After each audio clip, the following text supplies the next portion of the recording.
over the weekend, we saw where Mike Vrabel, head coach of the Titans, handed things over as the head coach in the preseason game to Terrell Williams.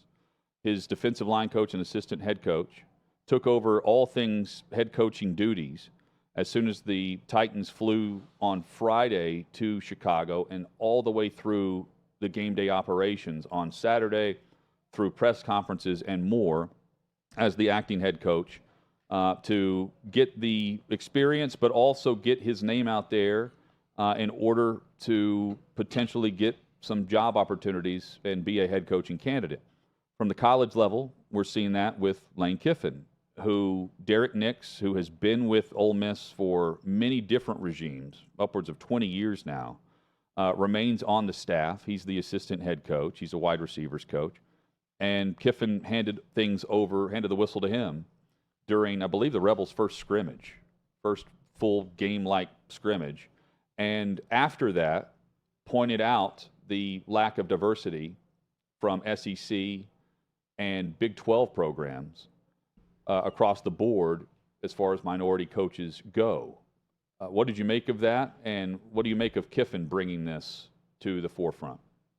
Well, I mean, he's not wrong. It is an overwhelming number of white head coaches in a sport that is not majority white players. Yeah, all 28 jobs are... And he's talking specifically Big 12 and SEC, yeah, all 28 jobs. So there is a disconnect there, right?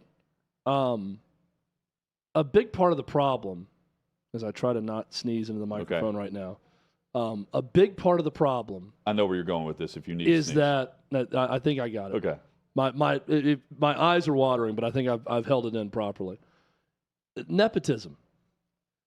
Why are there so many white head coaches? Well, I mean, we could get into a lot of societal issues and dive into that further. But one big part of the problem is there's a lot of nepotism in football coaching.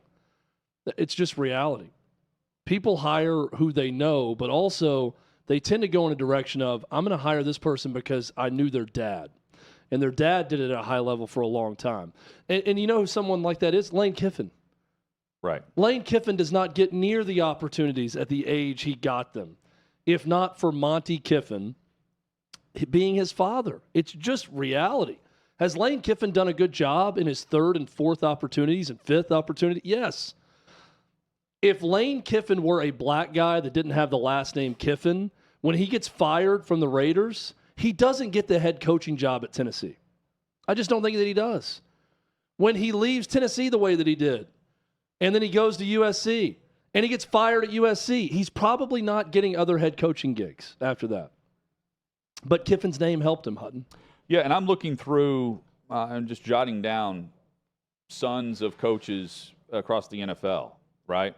Kyle Shanahan, great coach, son of Mike Shanahan, and was on the staffs there. Turns out to be one of the better offensive minds in the NFL and is a quarterback whisperer. You also have Nathaniel Hackett, son of Paul Hackett, who, you know, you've got certainly the connection there. There are many others, but you're right. I mean, the ascension up the ladder is a fast one if you pair up and you have success with your father's organization, right? If your dad is the coach of a awful team, chances are you're not going to be on that staff very long because you want to separate, right? You don't want to be attached to what goes under. So there's the give and take there, but the successful coaches who have also brought their sons along through the ranks, I mean, a lot of those guys climb the ladder extremely fast compared to those that do the grunt work for a long time. And a long time would certainly be 2 decades at Ole Miss for Derek Nix. Well, and look, it's not this is true in so many professions. There are so many professions ripe with nepotism, and it's not about the best person available. It's about whose uncle you have or whose cousin you are or who you know in that job. If you are working in a profession right now that your dad or your mom worked in and you got opportunities at an early age for that, it's nepotism. There are plenty of announcers and sports broadcasters that have this. My parents didn't work in broadcasting, so I'm a first-generation sports broadcaster. If my daughters get into it and I can open a door for them, I will. And guess what that is? Nepotism. Connection. So, look, I'm not saying this to just rain on Lane Kiffin's parade. He's done a good job at Ole Miss. He's a good offensive coach. We can debate how great of a head coach he is and if he should have gotten as many opportunities as he's received as a head coach. But it is rich coming from Lane Kiffin, who got an opportunity at 32 years old, 32 or 31, as the Raiders head coach in the NFL. Why? Because of who his dad is. That's the biggest reason. Yeah, not having a ton of success through the college ranks either, but having the offensive coordinator background too, with his father being Monty, the longtime Tampa 2 disciple and apostle with the Tampa Bay Buccaneers.